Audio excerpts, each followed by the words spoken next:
Let's go.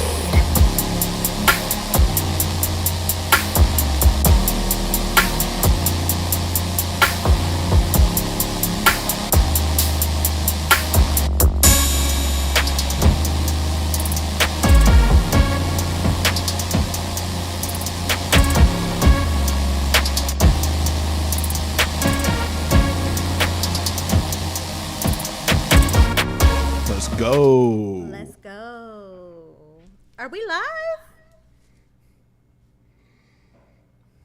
Yo, we live?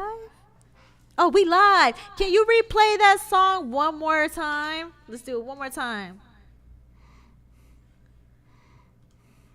Oh, no, you got that.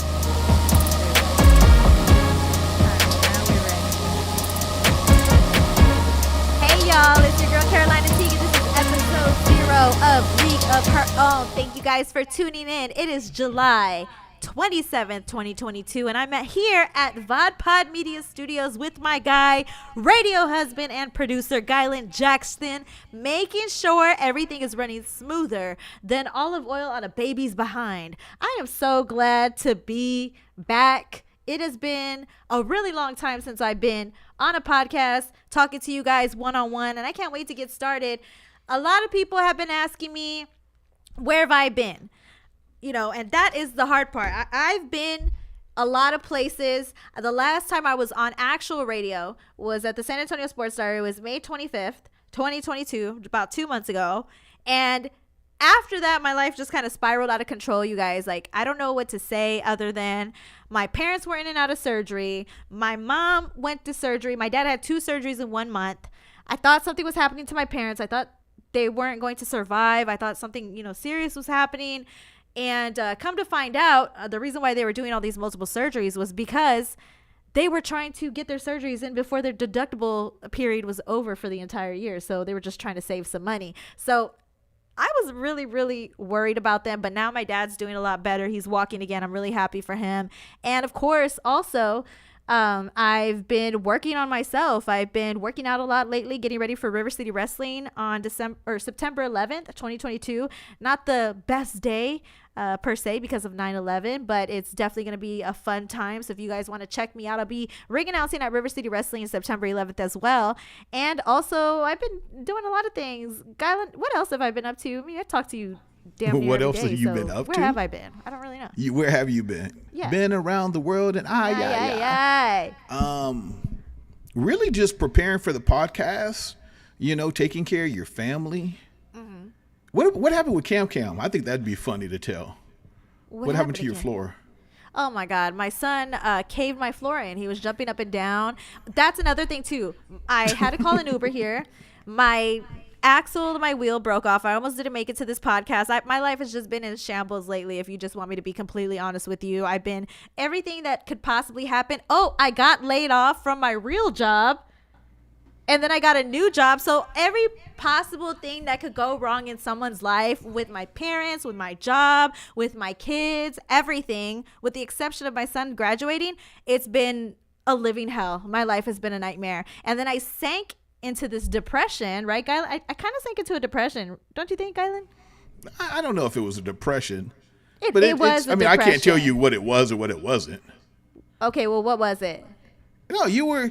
It's just a lot going on. I mean, you were in the industry. That's a bit of a challenge. You are doing a lot. You're doing the most all the time. Yeah. And I think you got to kind of stop and give yourself a high five on that. Yeah, you're right. I think that is what it is. And people are saying they're getting feedback on the live stream, but we're going to work on that. So I do apologize.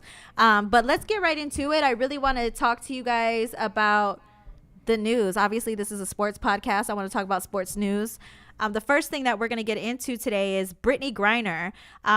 This is breaking news. The Biden administration, this is from ESPN, by the way. The Biden administration has offered a deal to Russia aimed at bringing home WNBA star Brittany Griner and another jailed American, Paul Whelan. Secretary of State Anthony Blinken said Wednesday. Now, this is a sharp reversal of previous policy. The Secretary of State also said he expects to speak with his Kremlin counterpart for the first time since before Russia invaded Ukraine.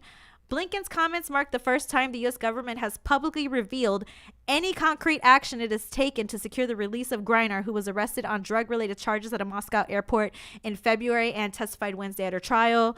The Secretary of State did not offer details on the proposed deal outlined to the Russians, but a source familiar with the matter said the U.S. government has offered a trade to trade convicted Russian arms dealer Victor Bout for Whelan and Griner. Now, we don't know what's going to happen with this proposal. We don't know exactly what's going on.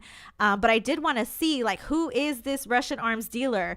Basically, he was nicknamed the Merchant of Death, and he's currently serving a 25-year prison sentence in the United States. He's a Russian Soviet military officer, and he was arrested on charges conspiring to kill Americans. He was also arrested on conspiring to acquire and export anti-aircraft missiles and to provide material support to a terrorist organization. He's maintained that he's innocent. The Kremlin has been trying to get him released since 2012, and they're saying that his arrest is baseless and biased. Now, this swap, to me, it's just a little bit interesting to me. Now, here are my thoughts on this. It's just a little bit interesting to me that the Russians are trying to trade somebody who was convicted of conspiring to kill Americans in the United States and dealing weapons in this country, to swap him out for a WNBA star who carried less than, what was it, a gram of hash oil in her luggage. To me, that is just an insane exchange. The reason why I feel like that is because Brittany Griner and weed in general, weed is something that shouldn't be criminalized, first and foremost. But in different countries, I understand there's different laws. But from a perspective, when it comes to a worldwide perspective, I feel like weed should be legal to, like, everywhere. And I don't want to get too much into detail about weed, but when it comes to, I don't want to get too much into detail about weed because then I'm going to be wasting my whole podcast talking about weed. But what really upsets me about this situation is that they're really exchanging somebody simply because she's famous. She's a WNBA star. She's an athlete. She's now a worldwide famous name. And the Russians essentially have this political power to exchange her for somebody who's actually committed a real crime. I don't believe that having a small amount of hash oil is an actual crime, but my beliefs, unfortunately, they don't make the laws. And, you know, there's a debate with people that say, hey, look, people should not, she committed a crime, she should be in jail. But the reality of the situation is we really don't know what happened with Brittany Griner. We really don't know, you know, if this was planted for her to be detained. We haven't heard her side of the story because she's in jail. She hasn't been released. She did plead guilty to these charges. The reason why she pled guilty to these charges is because that was the best way to ask for a prisoner swap when it comes to these hostage situations between the United States and the Russians. It is advised by the United States and her lawyers that the best possible way for her to obtain a prisoner swap was to plead guilty. And that is why she pled guilty. It's not because she was actually guilty. I mean, we don't know if she was actually guilty or not. Maybe it was an innocent mistake. But I feel like the exchange is really heavy in comparison to what the crime Brittany Griner did in the country of Russia. I also think, you know, my thoughts are really heavy on this whole situation too. I've never been able to get my thoughts. I've never been really able to get my thoughts off about this because it's been a long time since I've talked. But what really makes me upset is the fact that a WNBA star has to go play in Russia to begin with, because she's not even given a fair opportunity to make a wage like her male counterparts in the NBA. Now, people can say that that's because of the way that the WNBA is marketed, the way that the WNBA is promoted, the way the WNBA is played throughout television. But WNBA stars have come out recently and said, we have the numbers to back us up. Why are we not being played on national television on a regular basis? Even our fans can't even watch us on an app, on a WNBA app. Sometimes they have to go leaps and bounds to watch our games, or they have to show up physically. So I don't necessarily think it's a marketing problem. I think it's a way that WNBA stars are treated. I think that they need to earn a wage that is comparable to even the lowest tier NBA players. It shouldn't even be a thing for top tier WNBA stars to travel to Russia to obtain a living wage and then put their freedom in jeopardy. Now, let me add one final thing too. I also find it very strange how how the Russian government is kind of using this as a political situation, because Brittany Griner, and this is kind of the alarming part of Joe Biden making this negotiation deal. It was a great article that I read in the New York Times. Joe Biden and the administration is in a tough situation, because if they exchange Brittany Griner for a prisoner like Victor Bout in the United States, then that means that we negotiate with hostage situations for minimal amounts, and it could be a possibility that Americans that are also in Russia at the moment are at risk to be detained for much less scenarios, and they may be in jeopardy for the smallest amount of crimes and they could be used as political prisoners to have swaps with the United States with people who are committing high crimes inside the United States. So it's just a really interesting situation. Gylan, I need to know what your thoughts are. It's kind of simple. Free Brittany Griner. I mean, there's no ifs, ands, and buts about it. That's literally it. You let her go. It's not that serious.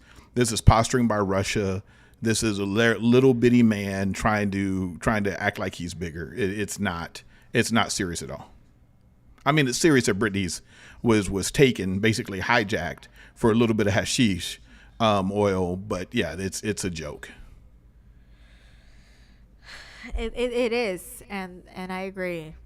Anthony Gonzalez, how many Americans are we getting for this Russian arms dealer? We're only getting 2 Americans. Well, we don't know if we're going to get anybody, but that's the offer that the Joe Biden administration proposed. There's 2 Americans that are up for the SWAT. It's Brittany Griner and another gentleman that was detained a long time ago. I think he was a military.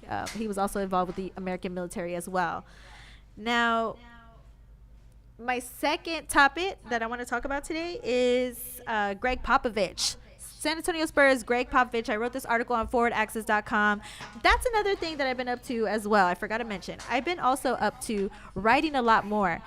Because of my sadness that I've been dealing with my job changes, with my parents, with my career, with my kids, with everything, I decided to put all my pain in writing. And I've been actually writing a lot more. I've been writing for sportsastoldbyagirl.com. I've been covering boxing events. I've been, what else have I been doing? I've been up to a lot. I can't even keep up with my damn self sometimes. But I have started to write for forwardaccess.com, and there was a great article that I wrote. I'm not going to toot my own horn, but it is a kind of a great article that I wrote. Spurs Greg Popovich blasts racial injustice in the United States. He said, "Where the hell do I live?" Now this, I haven't really been heard about this being talked about locally. I mean, I've seen articles written about it, but as far as thinking pieces, I haven't really seen anybody get into a deep dive as to what Greg Popovich did and what Greg Popovich said. So recently, San Antonio Spurs head coach Greg Popovich slammed racial injustice in the United States over the weekend. He called out lawmakers over their inaction and their rhetoric. Now, Popovich spoke at Jay-Z's social justice summit on Saturday, which saw multiple leaders from various industries gathering.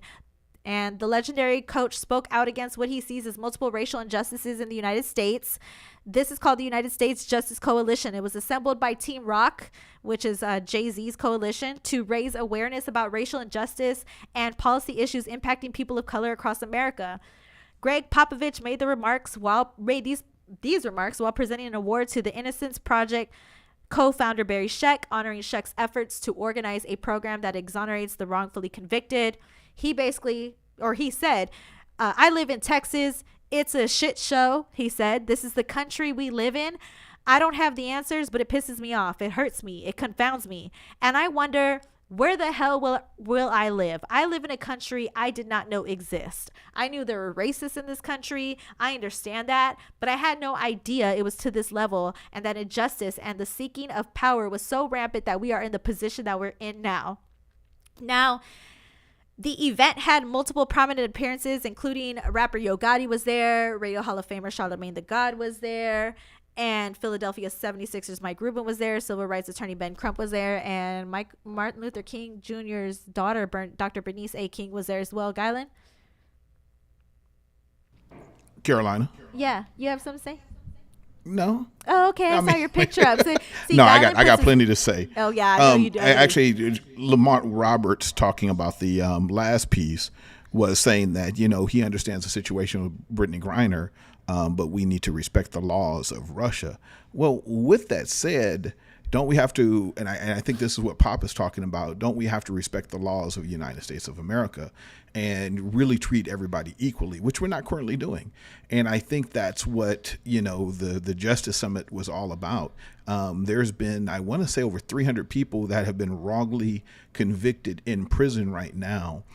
This means that they've been lied on by the police officer, and in a lot of ways, it's what Russia's doing to Brittany Griner. I mean, it's not that serious, and we have to start looking at society and what's really serious. And I think that's what Pop is saying. Is like, this is social justice, and social justice is truly about what is important, and that these are humans, and putting away people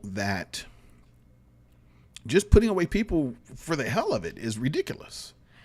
I like that you point that up about Pop, because a lot of talking heads in the city, they don't want to talk about what Pop is actually passionate about.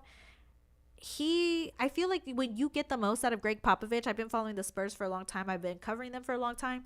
When you get the most passion out of Greg Popovich, it's when he's talking about political and social issues. Those are the most important things to him, and he's very passionate about him. He makes these random appearances in random places. I mean, this was a surprise appearance that he made at the Social Justice Summit. It's not something that was on the schedule. He showed up out of nowhere to make these points.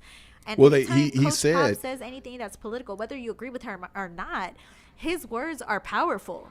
And I don't think people really understand the gravity of how powerful Coach Pop's words are. I feel like he gets dismissed as this person who's just spewing off about politics. And granted, a lot of people don't like to talk about politics. I'm one of them.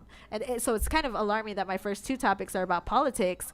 But I like to give the platform to Coach Pop, Brady Griner, these people that are going through real life stuff, who feel real life things. We should touch base on that when they talk about it.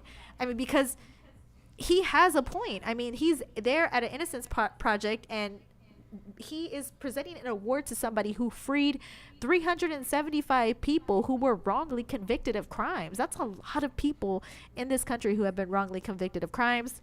If you look at my article, I have the data to back it up. If you go to the Innocence Project's website, they have a whole lot of great data on how there is injustice, racial injustice, and how people of color are way more likely to be convicted in this country. And the fact that Coach Popovich has a passion for this and lends out his voice to these things, I think it's a great thing, because if you have a big platform, if you're arguably the greatest coach of all time, you should be able to have your platform, and you should be able to talk about what you feel like talking about.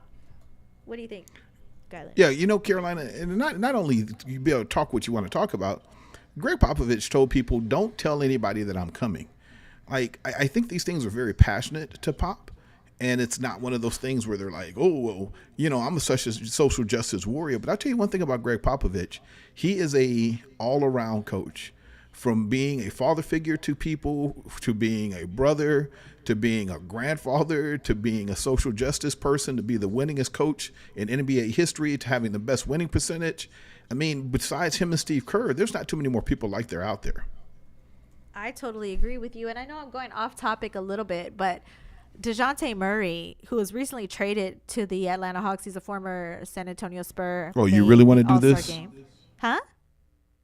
I said, you really want to do Dejante Murray? I do. You know what happens, these Spurs fans. I don't care. I don't care how they feel. I don't care how Spurs fans. Oh, I do care how Spurs fans feel, but I feel how I feel too. And Dejante Murray said some things about the San Antonio Spurs, saying that they're going to be sorry for the next 15 years, and that the problem in San Antonio is bigger than basketball. And that was definitely a slight to the San Antonio Spurs, because Pop always says, like, this is, what we do is bigger than basketball. And even Lonnie Walker, when I went to go cover the golfing event, he said, like, Pop always says all the time, this is bigger than basketball. Do I think Dejante Murray's comments were a dig at Pop? No. I think his comments were a dig at the San Antonio Spurs organization. And what's interesting is when the Kawhi Leonard situation happened, there was story leaks and people were saying, leaking, Jabari Young leaked the story about Kawhi, how he wanted to leave San Antonio. And, these stories were being funneled through media outlets, how Kawhi no longer wanted to be in San Antonio. With Dejante Murray's situation, it was a little bit different. He never snitched. He never went to media outlets saying he no longer wanted to be in San Antonio. He basically kept it all in-house. He wanted to be traded. He didn't want to renew his contract with the San Antonio Spurs. He asked for a way out of the city, and the San Antonio Spurs were able to get a couple of pieces in exchange for Dejante Murray. Now, do I believe that he was wrong for expressing how he felt in the moment? No. And I will say, maybe I have a heart, maybe I am an empath, maybe I have a soul, but he had just lost his grandmother the exact same day that he made those comments about the Spurs are going to suck for the next 15 years. And my personal thoughts on that are, hey, look, there's so many people who think that the Spurs are going to tank and the Spurs are going to be garbage for the next couple of years because they're tanking. Now, maybe Dejante Murray could have exaggerated a little bit, but we already know that the Spurs are in a rebuild phase. So why are we continuously getting upset when a player co-signs exactly what everybody knows about the San Antonio Spurs? They're not going to be a playoff team in the next year or so. They're possibly, when you look at it from a statistical and analytical perspective, they're not projected to be in the playoffs for the next 2 to 3 years or so anyways. So because a player co-signs that, why does that make people mad that Dejante Murray essentially says the exact same thing? And maybe he's a little bit upset because he's not involved in the new structure for the San Antonio Spurs organization, but he said what he said. And nobody should be mad at it because if you look at the bigger picture, the Spurs got a great pieces in exchange for it. He kept it in-house. He never trashed the Spurs while he was there. He never made a big splash in the media asking for an exchange while he was playing for the organization. He recently said, actually a few days ago, he loved his time in San Antonio. He made his first All-Star game there. Most importantly, it was my work ethic that made me work through everything, not let me stop, whether it was on and off the court, and me staying focused. And then he says now he's looking forward to being in Atlanta. So that's that. I think it's just over with. I believe he has a lot of respect for Coach Pop. I think the issues with Dejante Murray and the San Antonio Spurs organization had nothing to do with Coach Pop. I think it had more so to do with the upper management. If you want me to be completely honest with you, it's no secret that it appears. In my eyes, I feel like the problem with them is deeper than basketball, like he says, because it seems like every time somebody's up for a max contract, they can't keep their elite talent here or attract elite talent. And these are things that you need to look at if you're a star player wanting to come to an organization. How come these players who have the ability to have a max contract, how come they don't stay in San Antonio? And that is a red flag. That would be a red flag to me. So I don't know what they're going to do, but we'll see what happens. One thing, we already got people in the thing saying 15 years, shaking my head, blah, blah, blah. Listen, we just lost the best shooting coach ever today. Popovich is not going to be around in the next 2 or 3 years. We don't have any stars on the team right now. We are talking a 5 to 10 year rebuilding phase, and at least 5 years of being average, 10 years hopefully above average, and maybe another 5, 15. We could say 15 before we win a championship. So I think, like, real talk, 15 sounds a bit, but if it's exaggerative. 10, it sounds exaggerative. It does, but if it's 10, it's first thing we're going to do anything in 5 years, I'd be surprised. You said what? I said, if people think that we're going to do anything in the next 5 years, we'd be surprised. Listen, we don't have the big three, and Greg Popovich is on his way out. There's not another Greg Popovich out there right now unless it's Steve Kerr. It's going to be a while. It's going to be a while. That's what it feels like, especially if Coach Pop is on his way out. And that's another thing. We don't know when Coach Pop is going to be out. But either way, he went to the Social Justice Summit. He was invited for a reason. He said what he said, and I'm glad that he is speaking up for a cause that everybody should be for. I don't know why him speaking at a social justice summit where 375 wrongfully convicted people were released I don't know why that bothers people that he's doing that, because everybody should be happy when innocent people that are imprisoned are freed. So that's a little bit alarming that there's people who are bothered by that. But anyways. Yeah, it is what it is. Yeah, this is America. Yeah. So, stuff happens. Now, okay, we're going to talk about our top 5 early picks. So as far as early picks are concerned, I just have random stuff on my list. Actually, not random stuff. I really like the Los Angeles Rams. Obviously, they were the champions last year, and I think that they're going to be even more better this year. Cooper Kupp is projected to be one of the most best wide receivers in the league. He's rated in fantasy football as the number 1 wide receiver in the league. So I think that they have a great offensive line, and I believe they have the ability to, once again, take it to the top. I don't know if they can repeat a Super Bowl over again, but I do think that they're going to be a great team. Another team that I think is going to be a top 5 early NFL pick. I mean, and obviously this is just for fun. I'm not saying this because I believe that this is going to happen. There's obviously going to be injuries in the season. There's going to be trades. There's going to be things that happen throughout the season that are going to make a hell of a difference. But these are my early picks based on what I'm projecting. And Tom Brady's decision to unretire is another reason why I think the Tampa Bay Buccaneers are going to be better this year. And he's also went through several changes in the offseason. The offensive line changed. The Tampa Bay Buccaneers lost Alex Kappa in free agency and Ali Marpet to retirement, but they traded for New England Shaq Mason, and this is a offensive line that is capable of keeping the quarterbacks upright. They have a great solid run game with Leonard Fournette. They have a good wide receiver core, and when Chris Godwin returns to full health, I mean, who knows what's going to happen. And I don't know if Rob Gronkowski is going to sign with the team. I know he said he's wanted to play with Tom Brady, but I think he's going to be great there. I mean, I have a feeling he's going to re-sign with the team. Gronk said he's done. He said he's done? He's done. Gronk's like, I am done. I don't think that really changes things, though. I think they're still going to be good even if they are there, because they have a defense that's full of playmakers. They have a decent defense as well. So that's also why they're part of my early picks too. The Buffalo Bills, and mind you, with the exception of my sleeper pick, the 49ers, I don't even know why I picked them, but with the exception of my sleeper pick, the 49ers, I mean, these people have great quarterbacks. You have the Tampa Bay Buccaneers with Tom Brady. You have Josh Allen with the Buffalo Bills. You have the Bengals with Joe Burrow. That is the team that surprised me the most last year. I mean, they weren't predicted to be at the Super Bowl, and the fact that they even made it up there with a brand new quarterback, essentially, it surprises me because they're that good. And I feel like the main thing of all these teams is having a great quarterback at the helm. If you don't have a good quarterback, you're not going to be a sleeper team, or you're not going to be a top NFL pick for me. So those are my top NFL picks. Y'all got to let me know what y'all's NFL picks are. Oh, you already getting dragged.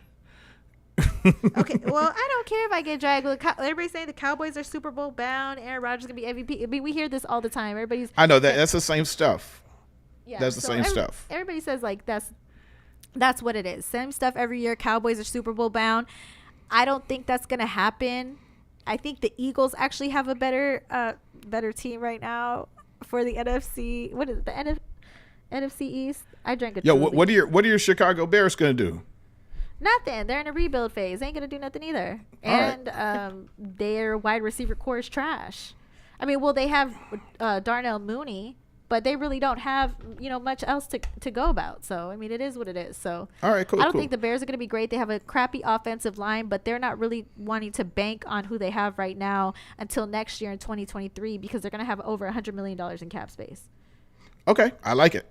There's a lot of stuff going on. So we got a segment. So it is. And if Carolina lets me do this segment each week, I think it'd be legit. Okay, so it's called this. Surprise me, I think. Are you surprised me with the next topic? Yeah, this or that. Okay, so we're gonna play this or that. Okay, so or this or that. Okay, so how does this work? You got to tell me how this works. So I'm gonna put 2 pictures up, and it's this or that. But it's going to be people. It's going to be people, or it's going to be emojis, or it's something. It's stuff that you know. It's stuff that you know. So that you're throwing me random stuff and I have to pick this or that. Correct. Okay, go. And then if you really want to go like and say why, and we can go back and forth. Okay. Okay. So would you rather be Tom Brady or Michael Jordan? Would I rather be Tom Brady or Michael Jordan? Yes. I would rather be Michael Jordan all day long. Like, obviously, I want to be Michael Jordan. He's a billionaire first and foremost. He has 6 rings. I think that's great. I mean, Tom Brady has what? 6? 7? 7, right? Okay, he has more rings, but I would much rather be Michael Jordan. Michael Jordan, he dominated the 90s. He had the Jordan effect, sold tons of merchandise throughout the NBA, was able to revive the NBA as a whole. I don't think there's a thing called a Tom Brady effect where he had the entire country captivated by who he was and what he did. So I would pick Michael Jordan. He had Gatorade on lock. He had that contract. He had Nike on lock. I don't know. I swear to God, I'm probably lying. I probably seen him in a Doritos commercial. I have no clue. But he was everywhere back in the day. And he's my personal childhood hero. He dominated the 90s, 6 rings. I like the way he thinks, too. The only reason why I'd probably pick Tom Brady over him is because I like Tom Brady's diet. He's a vegan and he eats really, really clean. And he's been able to stay in the league for as long as he wants to. He's in his 40s now. So he, to me, as a performer, he's ageless as an athlete. So I would go with Tom Brady because he had more longevity as far as playing in the field that he's in. Michael Jordan kind of tapped out to play baseball. Then he tapped right back in.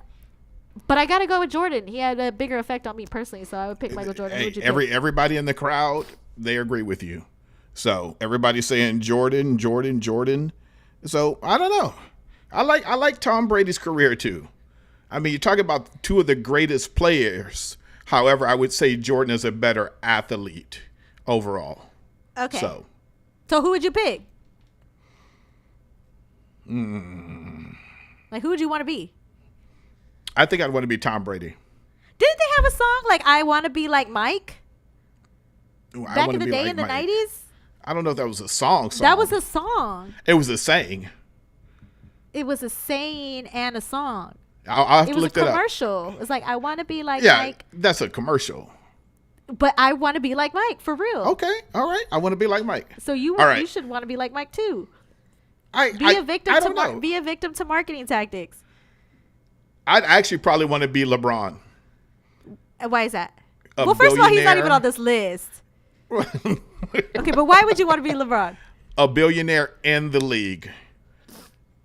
In his 30s, Jordan couldn't have dreamed of that. But the only reason he's a billionaire in the league is because of Jordan. So we got to look at it that way. Jordan and Kobe. Okay. All right. All right. Give me. You ready for the next one? Yeah, I'm ready for the next one. Would you rather be an eggplant or a taco? Oh. A taco's racist. Don't you think? I don't know. There's some meanings. There's some. You try to be racist. There's some emoji meanings around this too. Yeah, there's some emoji meanings. Honestly, personally, I feel like I could be an eggplant all day long because if I was a man, I'd have the biggest eggplant. I already know, like, just the way I carry myself. Like, I would have the biggest eggplant, and I'd be slaying every dragon out here. So Jonathan Reyes said he'd want to be a taco. I bet, because I feel like if you're women, I think the taco would make more money. I'm kind of like making man the eggplant and women the taco. We kind of have taco power. Like, we can use our taco to our advantage. Like, there's a ton of different types of tacos, but they all taste good. And that's how I feel like it is with men when they sleep with women. It's kind of like, I don't want to say this, but tacos have no face, if you want to like translate that. So I feel like men, they'll eat any taco that's out there.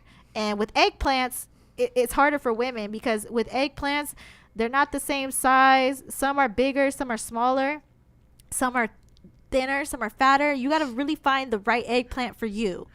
And I feel like that's why it would be harder to be an eggplant.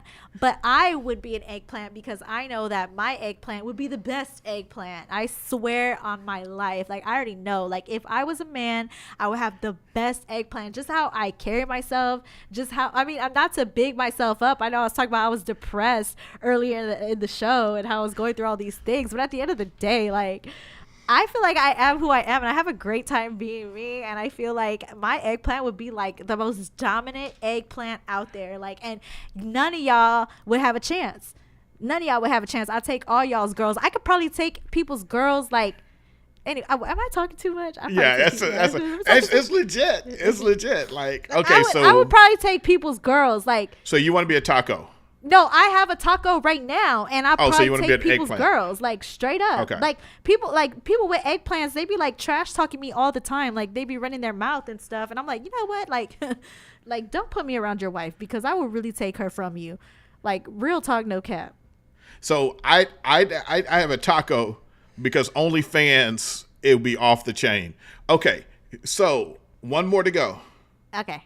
All right, you ready for this one? Yeah. Would you rather be Chris Rock or Flavor Flav? Now, where the hell did you get this from? This don't make no damn sense. Why not?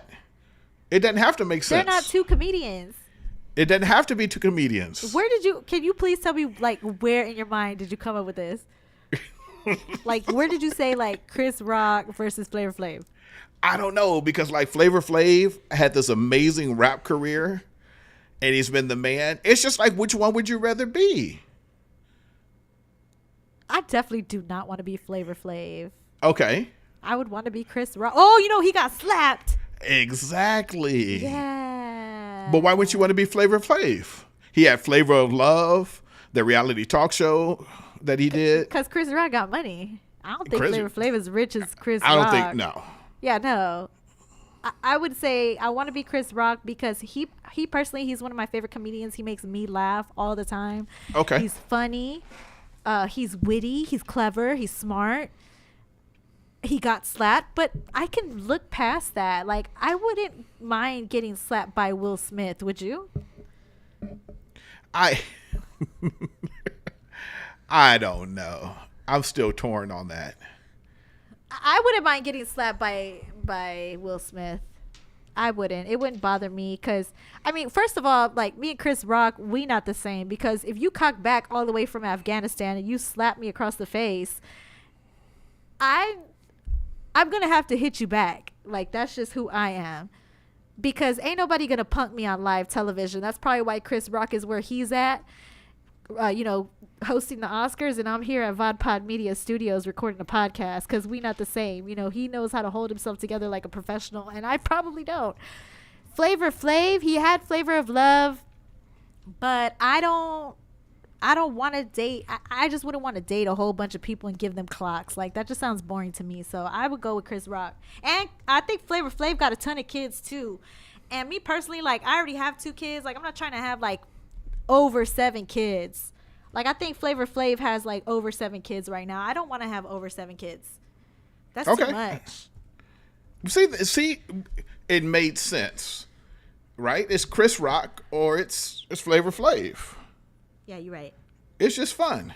Yeah, that's fun. So I see one coming through the chat. We won't do that this time. Well, we could do it next time. Yeah, we'll do that next time because that's a good one. Yeah. Lamont, we see that one. That's a really good one. Yeah, but so it's. What'd you say? No. Oh yeah, no. I think we had a lot of fun today. This is our first episode, so sorry. I mean, we've had a lot of. We just wanted to get me back talking sports. It's been a hot minute. I went through my depression. I had to pick myself up. I had to get back to it. So bear with me. I'm going to take my time. We're going to develop the show. It's going to be greater and greater each episode. The production is going to be top tier. So we're, what to expect next from the podcast. We're going to have a logo. We've been slacking because my car messed up. My wheel axle broke off last week. Got to get a logo. We're going to talk more sports. We're going to be more up to date. We're going to have guests here on the podcast too. We're going to have guests from time to time. If y'all have some guests that y'all would want me to interview, let me know. And we're just going to have a lot more fun. So I'm really excited. Garland, what do you expect? I expect for me to have a camera so people can see me. And then we'll go from there. more interactivity. We want to take callers too. We're going to take callers. We're going to have interactivity, giveaways. Interactivity sounds like intercourse. That's what that word sounds like. Here we go back to the eggplant. Okay. So, but no, I want to first of all congratulate and thank Carolina Teague for being amazing. I don't think straight up, she's not gotten her flowers in San Antonio, like straight up. And she finally came to the studio, and we are going to make sure she get her mother effing flowers. Period. All the time. And the podcast may not be the end all to be all, but I'll tell you one thing. This is going to be the launching off point, and Carolina is going to do bigger and better things because that's my girl. I love her. And it's my ride or die. Yeah, you've been my radio husband for a long time. You know, I've been on air. Oh, actually, and first of all, I'm not off air, so let's just get that straight. I'm going to be back on the San Antonio Sports Star during the Spurs season, number 1. And number 2, I'm going to be on ESPN Houston this Friday from 7 to 9. I'm going to be back on the top 4 sports radio station in the country, 7 to 9 this Friday. So you guys can check me out. We're going to do a Twitch live stream, me and Patrick Creighton, for late night hits for Houston. So I am going to be in Houston doing that. So I'm still doing radio work. I'm still writing. I'm still here. But the main thing is that I have to pick myself up off the floor sometimes. That's the hard part for a lot of us. Yeah, and consistency. I think I've been consistent. But for the past month and a half, I wasn't. So I've been consistent for about 5 years. So when I'm not consistent for like a month and a half, everybody thinks I'm dead. Right? Don't you think? Yeah. Seriously, yeah. I've been on air, if you think about it, for like 5+ years consistently. Well, you are the best, one of the best overall radio show hosts in San Antonio. And I would argue the best woman on radio in San Antonio when it comes to sports. You know what? I'm going to say that. I'm not going to say that for myself. I think there's a lot of incredible women. I think there's a lot of incredible hosts. I think I'm not going to. This is how I feel about that. Like, I don't want to have an ego and be like, I am the best. Like, you know what I'm saying? Like, I feel like that's so egotistical, and that's not how I want to feel. But what I do want to say is that I do my homework and I do a damn good job. That's what I'm going to say. That's it. You do. Thank you. Thanks. Anyways, we're going to be back next week, and we want to take callers. I'm going to be on ESPN Houston 7 to 9, and you guys are going to catch me here at the same time, same place every single Wednesday. We're going to get rid of the echo. We're going to see Guyland's face. League of Our Own. We're going to have a logo. See you guys later. Bye. Grazie. Prego.